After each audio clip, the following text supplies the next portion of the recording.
Salutations to those who are young and young at heart.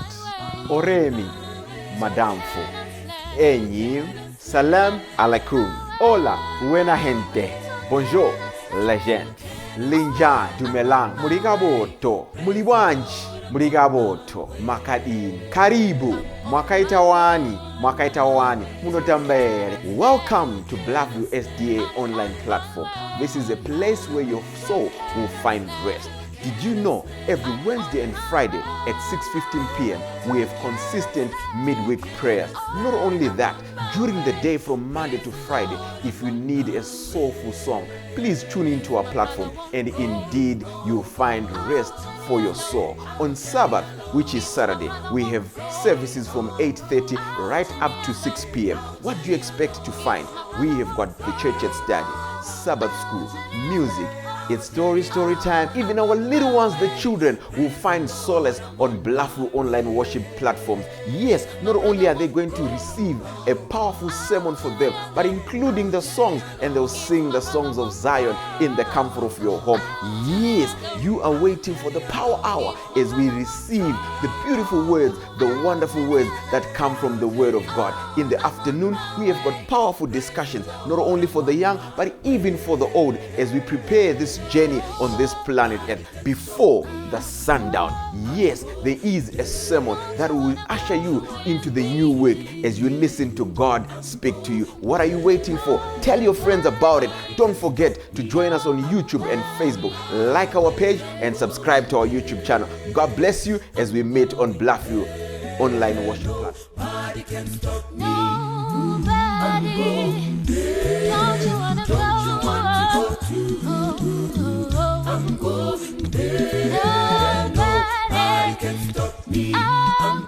Munyika singaperi munekuta jene auzo bofuri hakuna usiku mwari achapukuta masoti awonese hakuna kuchanerufu hakuna usiku mazamba yanokosha munekuta jene ziyange zendarama hakuna usiku Maria chapukuta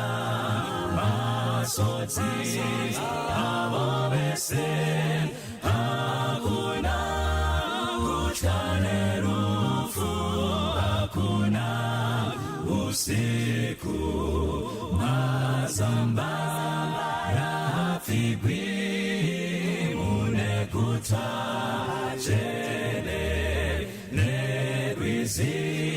unopenya hakuna usiku Maria chapukuta masoti awabese hakuna kuchanerufu hakuna usiku subaha izopenyi mumusha muchene yeye ndiyo kupenya hakuna usiku Maria chapukuta masoti awabese hakuna kuchanerufu hakuna usiku Maria chapukuta masoti awabese hakuna kuchanerufu hakuna usiku Maria chapukuta masoti awabese hakuna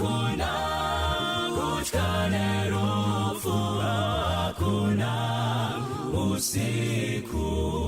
Hakuna kutwa nerufu, hakuna usiku. Hakuna kutwa nerufu, hakuna usiku.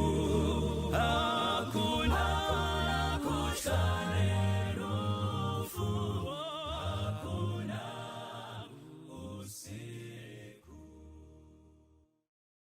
Tokuchingamidzai vana vaMwari panguva yatiri kuenda mberi mukudzidza shoko raMwari. Toziva kuti murimo mulockdown ende muri kuteerera mirayiro yatinopiwa nehurumende inochengetedza utano noupenyu. Tichivimba kuti Mwari achinemwe, whether you are down or you are up, asi Mwari anesu. Pane nguva Mwari yaanoisa jira for protection. Pane nguva yaanodzinga zvachose zvise zvinorwa nesu. Asi in whatever situation you are, the most important thing is Mwari anesu. Ndosaka zita rake richinzi Emmanuel. Panguva ino toda kutarisa nyaya inokosha zvikuru kuteerera, yamunoita zvakanaka kana muchiiteerera, ine musoro wenyaya unoti chenjera kupeta matende. Uchenjere kupeta matende. Ndo nyaya toda kutarisa mukati menguva dzino. Tiri kuenda pabhuku ravaHebheru chapter 11, ndichaverenga vhesi ya 13 na 14. Ivava vose vakafa vachitenda, vasina kupiwa zvipikirwa, asi vakazviona zviri kure, vakazvikwazisa, vakatenda kuti ivo vaeni navafambi panyika. Nokuti vanotaura zvakadaro vanoratidza kuti vanotsvaka nyika yavo chaiyo. Mwari wakomborere kurengwa kweshoko. Panapa pari kuti ipo ndi Paul ari kutsanangura kukosha, kunaka, kunakidza kwekutenda. Anototanga achiti zvino kutenda ndirwo rusimbiro rwezvinhu zvatinotarira nechiratidzo chezvinhu zvatisingavoni. Ozoenda mberi oti nekuda kwekutenda uku Mwari akaita izvi. Obva pana Mwari oenda pana Adhamu, obva pana Adhamu oenda pana Enoki, obva pana Enoki oenda pana Noa, obva pana Noa, achironda madzinza mukufamba kwawo nekutenda. Osvika pavhesi ya11 na 12 paanotaura pamusoro paAbhurahama naSara. Pavhesi ya 13 ndopataverenga panoti vose vatataura vakafa vachitenda. A very strong point. Havana kungofa, asi vakafa vachitenda, vasina kupiwa zvipikirwa, asi vakazviona zviri kure, vakadavira, vakabvuma, vakatenda kuti panyika ino tiri vafambi navapfuri. Chirungu chinoti we are strangers and sojourners. Vafambi navapfuri, havazive pano, asi vanhu vari kubva vachienda vachidarika nenzvimbo iyoyo. Zvonzi vakafa vachitenda kuti panyika tiri vaeni navafambi. Saka vhesi ya 16 inoti naizvozvo vanhu vanotaura izvi vanoratidza kuti vanotsvaka nyika yavo chaiyo, ndiyo yekudenga. Ndo panobuda nyaya yedu inoti iyo chenjera kupeta matende. Ndinofara kuti Abrahama akafa asina kupeta matende. Iwewe pauri chenjera kupeta matende. Ande pana Genesis chapter 13. Genesis chapter 13 tunakutarisa murume Abrahama. Chapter 13 tichatarisa zvekare chapter 19. Genesis chapter 13 kana tiri kuitarisa pavhesi ya 11 na vhesi ya 12 panoti Roti akazvitsaurira bani rose reJorodhani. Roti akaenda kurutivi rwamabvazuva, vakaparadzana havo. Abrahama akagara panyika yeKenani. Roti akagara pamaguta aiva mubani. Akaswededzera tende rake kusvikira paSodhoma. Ndoda manyorero anoita shona panapa.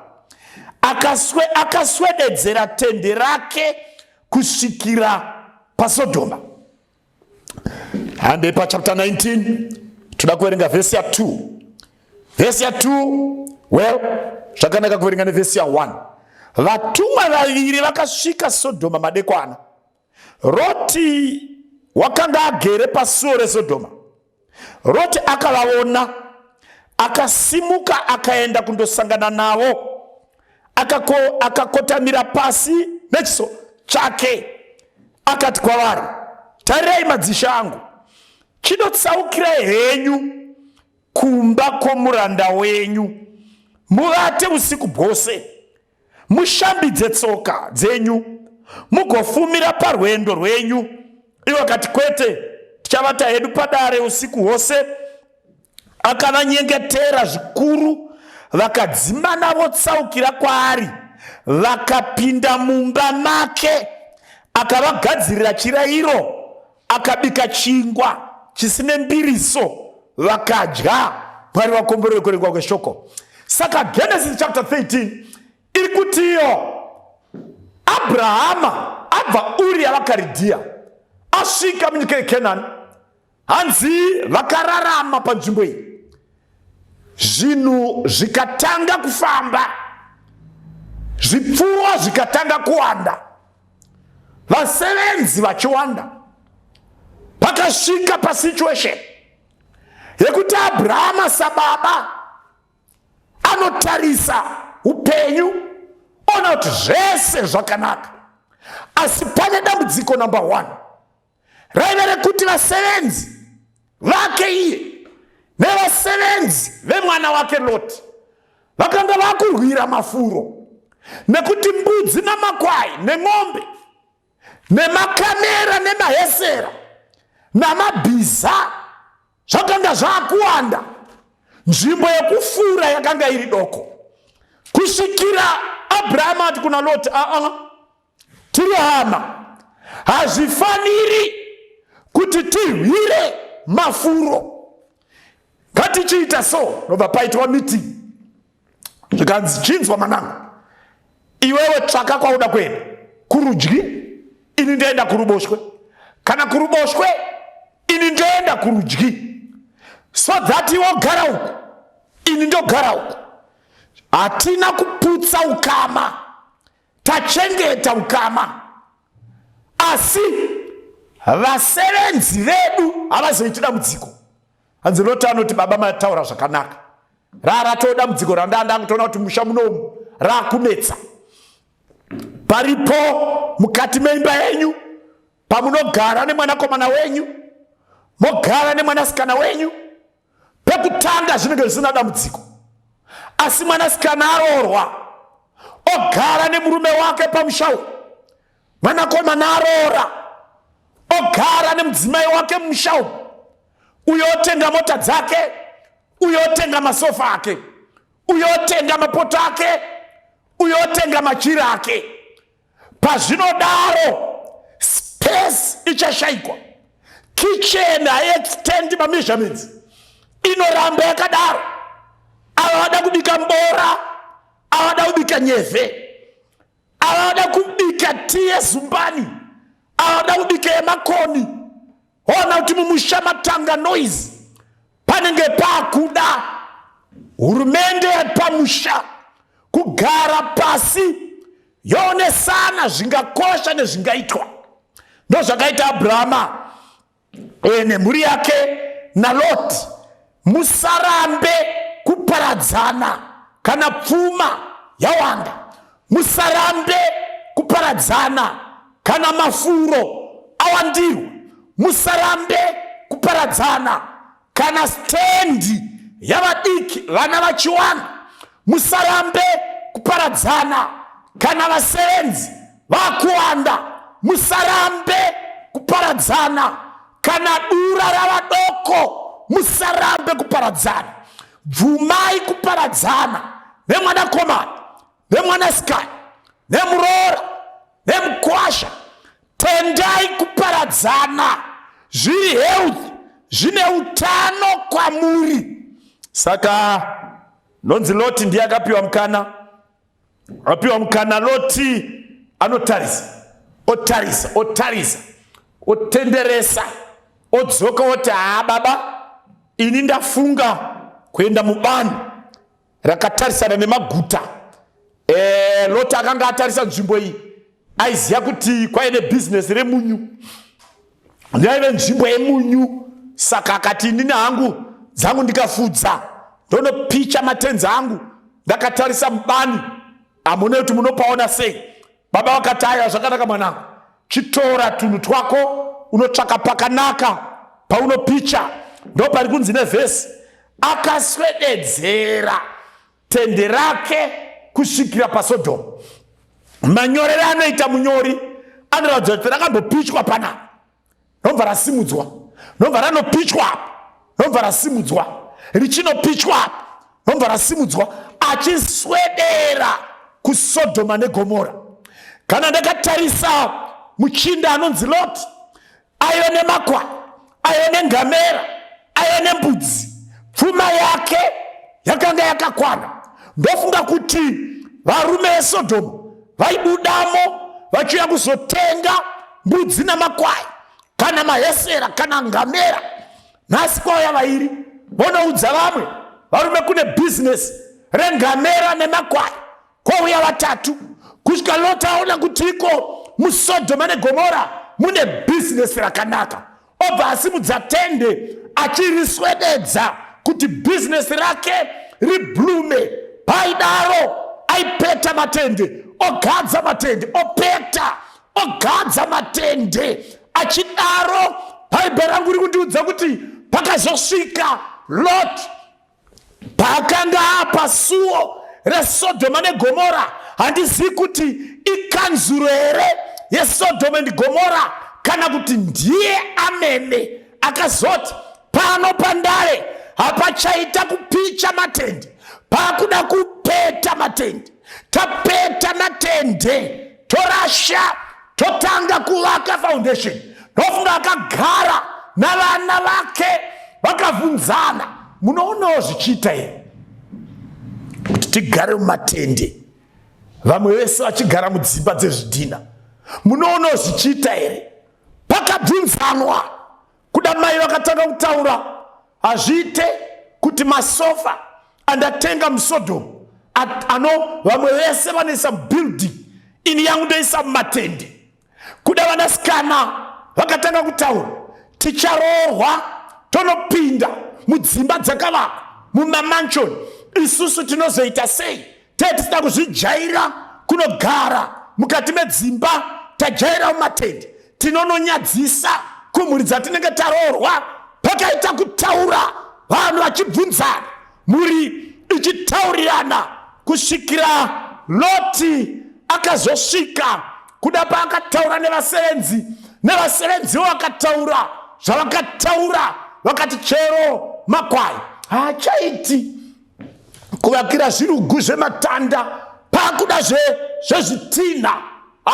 Pakasvikwa pekuti mhuri yakawirirana kuti ngatipete matende, ngatipete matende. Vasati vapeta matende, pakanotsvakwa maarchitect emuSodhoma neGomora aiuya kuzodhirowa maplan edzimba dzaivakwa muSodhoma neGomora. Hanzi vakauya vakadhirowa maplan, imba ikatanga kuvakwa, mafoundation akacherwa. Loti aigara mumatende, mabhiridha achivaka zuva nezuva. Loti aigara mumatende.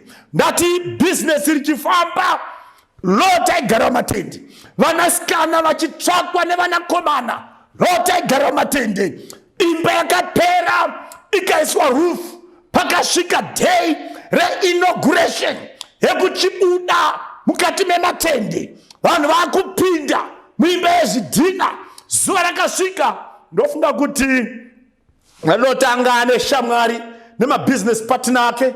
Kuda naye vakadaidzwa, varume huyai muzoona imba yandavaka, for the first time in history parudzi rwaAbrahama pakabuda munhu akatanga upenyu hwekugara mumatende. Abrahama ndiye ari kunzi naPaul, ivava vose vakafa vachitenda vasina kupiwa zvipikirwa, asi vakazviona zviri kure vakazvikwazisa vakatenda kuti panyika inoi tiri vafambi navapfuri. Ndo vari kunzi naPaul, ivava vanhu ivava upenyu hwavo hwaiva hwekugara mumatende, nekuti munhu anogara mumatende ari kuti it's temporary, ndichabva pano ndichaenda kwedu chaiko chaiko. Handizivi kuti Lot vhangeri rekuenda kunyika yavo chaiyo chaiyo akanga ariisa kupi, rakanga rapararira papi, paakafunga kuti ipo Sodom and Gomora ndiro guta. Nekuti vaHebheriyati vanotaura izvi vanoratidza kuti vanotsvaka nyika yavo chaiyo neguta ravo chairo ndiro rekudenga. Ndatizivi kuti Loti denga kwacho angaziva kusvika papi. Regai ndifunge kuti Sodoma neGomora mairidzwa zvinoridzwa.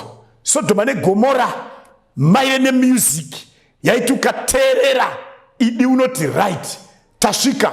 Sodoma neGomora maive nemahotera aiti ukapinda waiti right naupenyu wasvika tasvika.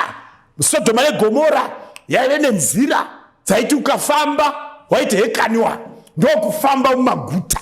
Kuna Lot akanga asvika muguta chairo, asi baba Abrahama vakanga vasati vasvika muguta chairo. Lot aizviziva kuti baba wangu Abrahama vachiri kugara mumatende.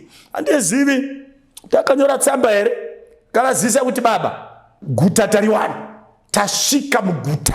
Handizivi, ndofunga kuti aizviziva kuti Abrahama guta iri anoziva, saka haana kunyora tsamba. Akaita nyaya dzake ari mukati menzvimbo iyi, akararama mukati menzvimbo iyi, akagara muimba yezvidhina. Hama yadiwa, rega nditaure newe, nguva yakasvika Lot yakapeta matende.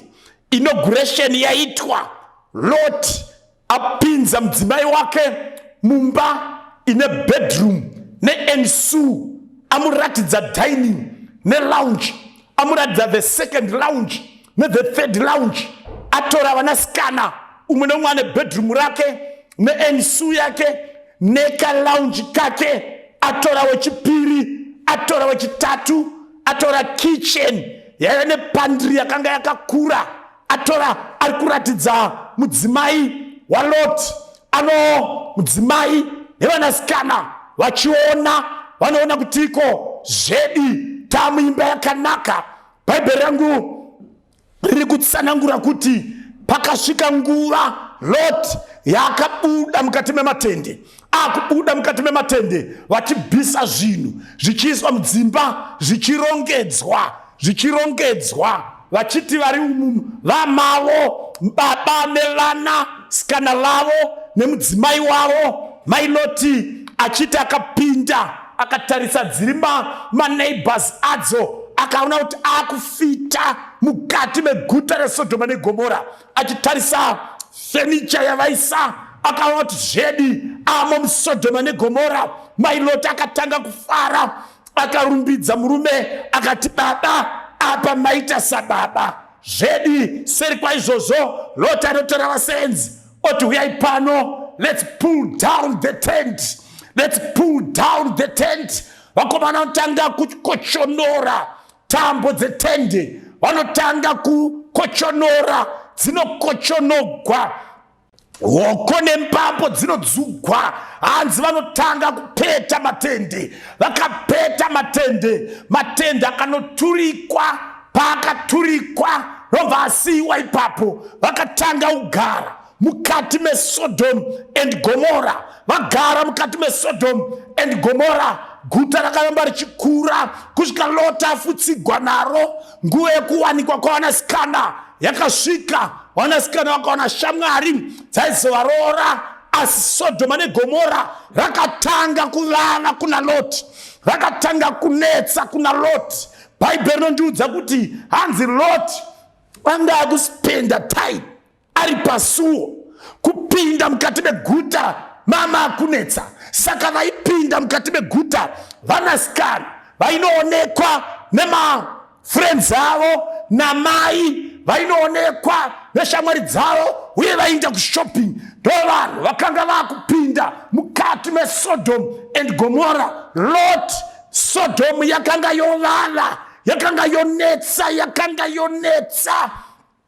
Sodom yakanga isagarike, akugara pamasuo eSodoma neGomora. Pfungwa dzangu dzinombotendera dzondofunga akambofunga tende, kuti tende rako richiripo, kuti tikabva panapa regai ndimboridongorera. Tende rakanga ranayiwa nemvura, rapiswa nezuva, ranayiwa nemvura, rapiswa nezuva, kusvika rakanga rabvaruka, rasara tumapisi nesimbi dzaro nehoko. Loti akaona kuti tende yangu yabvaruka. MuSodoma neGomora hakuna kwaive netrade yekugadzira matende, kwaive netrade yezvidhina nesemende. Otherwise waidzokera Uria vaKaridhea kana kuna Abrahama, ndokwaigadzirwa matende. Saka Lot akazviziva kuti iko upenyu panapa huchanetsa. Kunyange zvakadaro, pakaratidza kuti mumusha umu makanga maakunetsa, zvinhu zvakanga zvavhiringika. Mai vari kunakidzwa neSodom, vana vawana ushamwari muSodom, asi baba vakutambudzwa neguta reSodom and Gomora. Nhamo yaLot akanga apeta matende, Mai Lot aita achiuya achitaura story, the joy yemuSodoma neGomora neshamwari. Baba vaifunga, tine guta rinogara nekusingaperi, harisi repano panyika, ndore kudenga. Mai Lot paitaura, nhasi tatichiona mushopi yekwanhingi zvokuti nezvokuti. Lot aifunga, baba vangu Abrahama vakandidzidzisa, tiri vafambi navapfuri, hatizive nyika ino, hatibatikani nenyika ino. Mumba umu makanga makunetsa kugara nekuti matende akanga apetwa. Mai Loti vapedza, vana vaiuyawo adhedhi, kwatafamba tauna shamwari, tanga tichitamba nana ningi okwanhingi, asi ningi okwanhingi mukomana iyeye atityisa, ane shamwari yake musikana wake, asi mukomana. Ndo yakanga iri nyaya yakanga yakutagwa mumba umu zuva nezuva, kusvika Loti anofunga, ndakanga ndagara mumatende, vanasikana vangu vanga vasiri panjodzi yavayo. Vanga kutya, pamwe vanasikana vangu vachapedzera vakutorana ivo pachavo somurume nomukadzi, kana kutora vamwe vanasikana vovaita varume kana kuvaita vakadzi. Lot akanga apeta matende. Pane dambudziko pakupeta matende, nokuti ukapeta matende iwo uri mufambi nomupfuri unosangana nedambudziko rerinopasi. Ndinotarisa kuti pamushapa yanga a very divided house. Vamwe vaifara, umwe akanga akasuwa. Munamato wakanga wakunetsa, kuita mumba umu, kutsvaka Mwari kwakonetsa mukati meimba umu. Ndo zvazvinoita kana matende apetwa. Ndofunga kuti Bhaibheri kuverengwa kwaro nenyaya dzaitaurwa nevanasikana, vanasikana vanga kutaura kuti mudhara achiri kutaura nyaya dzataita tiri kumatende, shuwa mudhara dzake dzakakwana here. Ndo zvazvinoita kana matende apetwa. Kuchaimba namba 7, rwiyo rwetariro, nenzio dzainzwikwa nedzairidzwa muSodoma neGomora, zvakanga zvisaiti. Ndo zvazvinoita kana matende apetwa.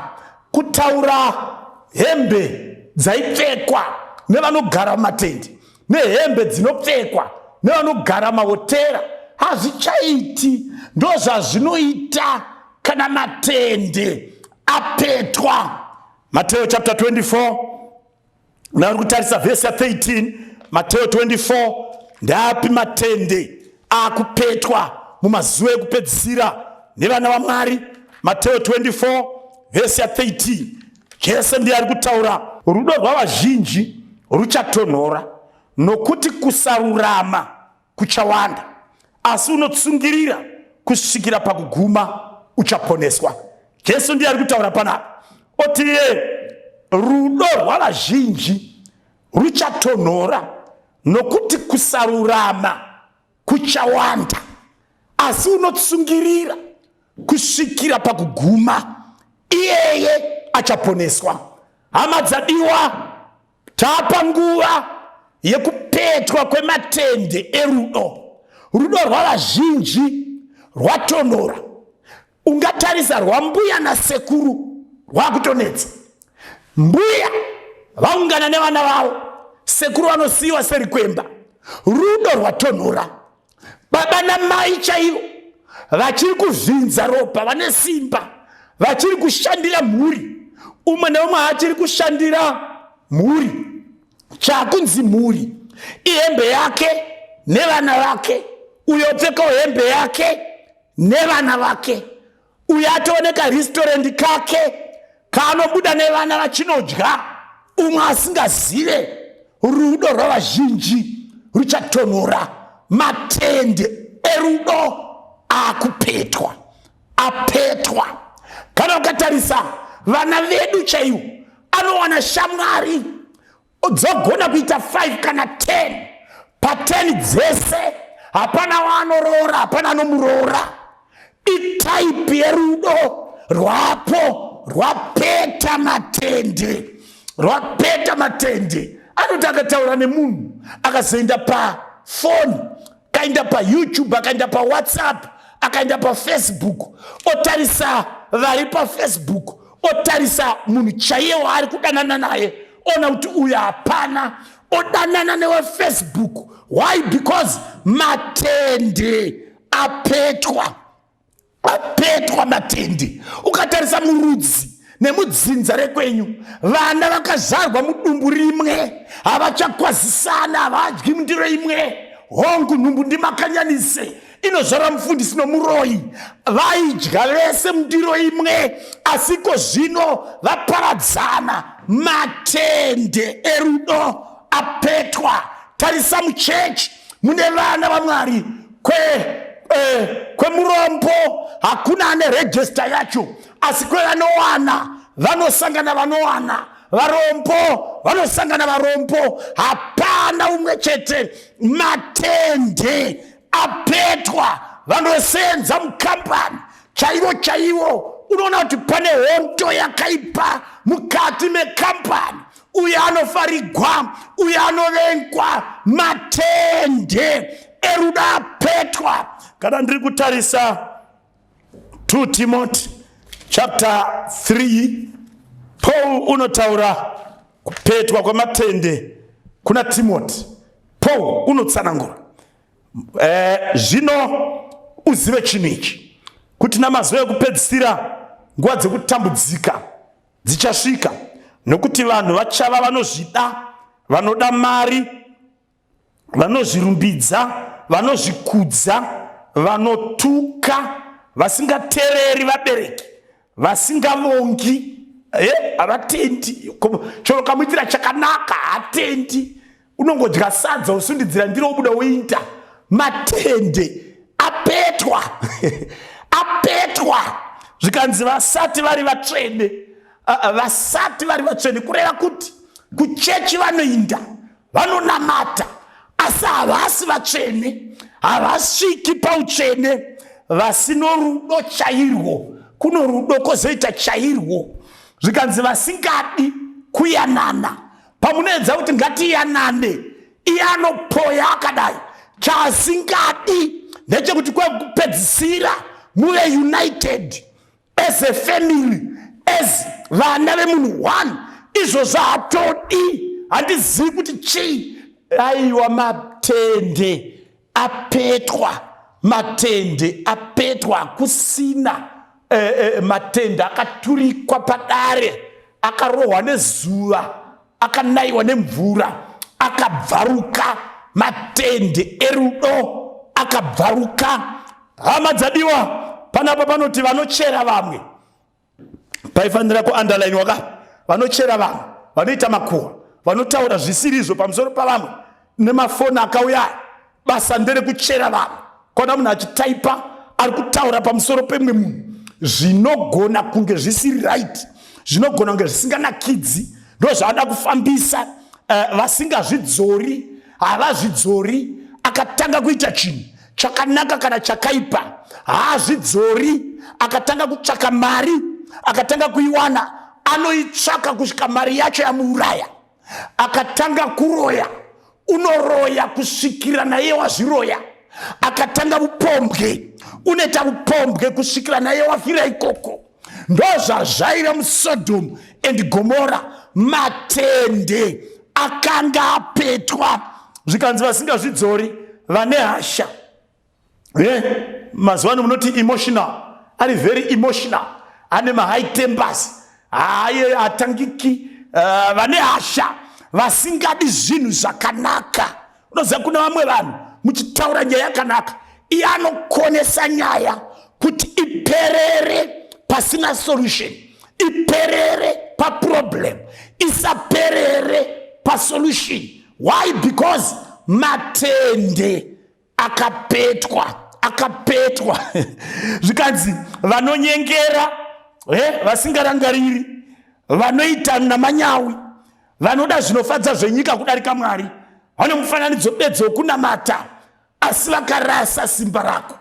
Ndozvazva muimba yaLoti. Mama ane mufananidzo bedzi wokunamata, asi simba racho vakanga varirasha. Rega nditaure ndichitiko nemhaka yaizvozvo, guta reSodhomu and Gomora rakaparadzwa, kwakanaya mvura yaidzituka nepasi neneya inaya ichibva mudenga. Ndozvinoitwa kana matende erudo apetwa, ndozvichaitika kana matende eunity mumhuri apetwa, ndozvichaitika kana mabasa akanaka asaitwi mukati medzimhuri, vanhu vakuvengana nekugodorana. Guta ramunogara rezvidhina richaparadzwa, kwete guta chete. Hapana kuparadzwa guta chete. Mukadzi waLoti akadestroyiwa, akaita churu chomutu chomunyu. Chii chakamuparadzisa? Vakanga vapeta matende, vakapeta matende, vakaturika padara, akanaiwa nemvura, akapiswa nezuva akaora, vakasara mune zvavaiti zvidhina. Izvozvo zvakaita kuti mai ava vaparadzwe nevasina kudzingiswa. Chii ichocho? Handizvo chete, vanasikana vaLoti vanoenda nababa vavo, asi chiSodhoma chaamavari chachapinda zvekuti vaikoko vakanoita incest, vakanorara nababa. Ndozvinoitika kana matende apetwa. Mai makagara mumbao, muchida nyika yazvino kudarika nyika yekudenga, muchida zvinooneka, musina basa nezvisingaoneki, muchibatikana nezvinopfuura, musingabatikani nezvinogara. Rimwe ramazuva muchaparadzwa. Muchenjere kupeta matende. Vanasikana vangu, muchenjere pakuyanana nenyika ino, pakubatikana nenyika ino, pakusungikana nekubudirira kwezvinoonekwa, muchisiya shoko raMwari. Rimwe ramazuva tichakuwanai makurara nana baba. Matende anenge apetwa, matende anenge apetwa. Regai ndikubvunzei, Loti makapedzera rini kudzokera kumusha kuna sekuru Abraham? Vana venyu nai mai Loti vanoziva here mbuya Sara? Vanoziva here sekuru Abraham? Kumusha kwamaigara makapedzera kuenda kurini? Hamusati mapeta here matende? Vamwe vakatotama kumusha kwacho, vakasiya dzimba dzakadhirika, vabatikana neguta nezvinopfuura mariri. Hamusati here mapeta matende, nekuti pamakasiya hama dzokumusha dziri kuripotana nhasi kuti vari kuHarare, vari kuBulawayo, vari kuGweru, vachiri kutaura vaine tariro yekuti kwamuri ikoko kwakanaka. Kwakanaka here? Makambani akavhara, hakuna chiri kushandika. Dzimba dzekumusha makati hatichadzokeriko. Makatotaura zvekuti muraini vanotozviziva kuti mai vaigara apa vakati zvemuruzevha zvinonetsa, zvekuchitungwiza zvinonetsa, zvekuZimbabwe zvinonetsa. Isusu taakuno tave hamuna here kupeta matende. Ndaingada kunamata newe mwana waMwari pauri papapo, pamuri papapo. Muchiri here verudzi, uchiri here vekutenda, vaeni navapfuuri vane kutenda kuti panyika inoi tiri vafambi, tinotsvaka nyika yedu chaiyo ndiyo yekudenga. Zvakadaro zvekuti tingatenge motikari, tingatenge dzimba, asi tinozviziva zvichapfuura. Tiri kutsvaka yedu ichagara nekusingaperi. Zvichirimo here kuti neimba yakanaka yamakugara nemasofa, izvi zvinopfuura kune zvichagara nekusingaperi? Zvichimo here mukati memwoyo? Mwari achiri Mwari here? Patafura iri mudhainingi pachiri kupfugamiwa here? Pachidaidzwa zita raMwari?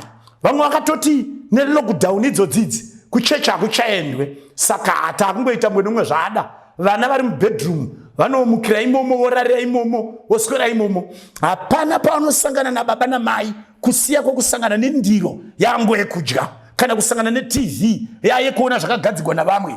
Panguva yekusangana sababa namai navana vachinamata Mwari wokudenga, vachiudzana kuti panyika inoi tiri vafambi nevapfuuri, muchiripo here kana kuti matende akapetwa? Imubhuku muchiri kuziva here pairi mubookshelf kana kuti matende akapetwa? Ndati Bhaibheri hatichadarira nedhasti here? Zvimwe matende akapetwa. Kweiyo kotani muchiri kuidzidza here? Muri kuziva tiri paleseni hari?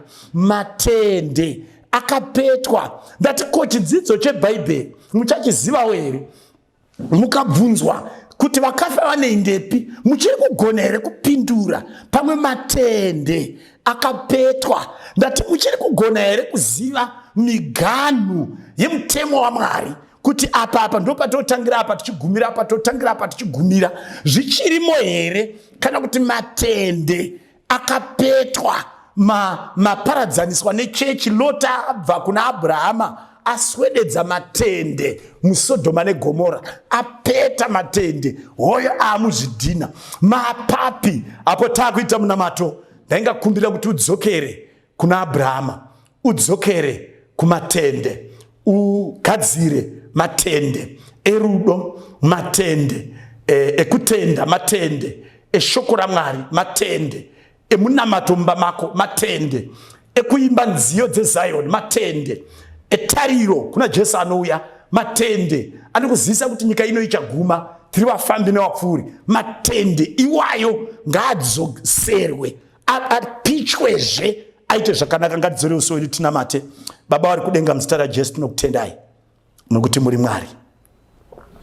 Zvamakareva zuro hazvishandugwi navanhu kana nenguva, zvichamira nekusingaperi. Chidzidzo chatinowana paupenyu hwaLoti chidzidzo chekuipa kwekupeta matende. Matende evafambi, matende evapfuuri haafaniri kupetwa, anofanira kugara akapichwa. Nyange zvenyika ino zvikanaka, matende evafambi anofanira kugara akapichwa. Ngoro dzayo dzofanira kugara dzakasungwa.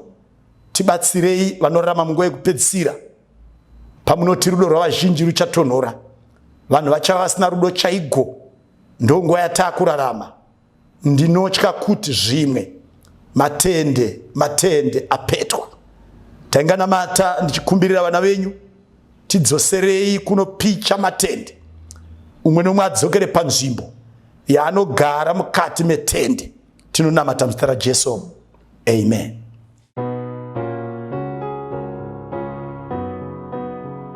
Tenzi kozo warini Musa timashika Oyo yedu yaneta Neku mumirira Yo warini yonguwa Inotenya kwasho Kukunya birine Nekuo nekwa kwenyu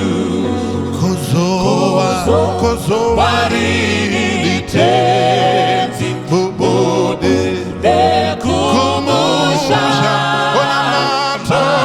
Nono katenzi Wame vatokera Tenzi Matenti wenyu Wasasande shivi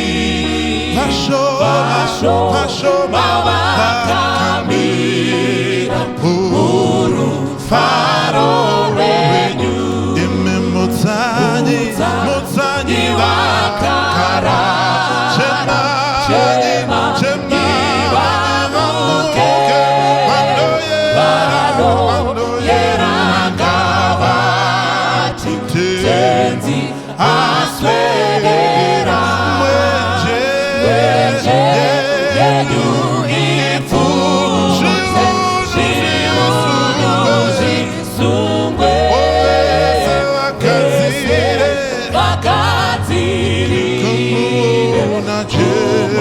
Wona tenzi Mutsanyi wakara Chema niwamuke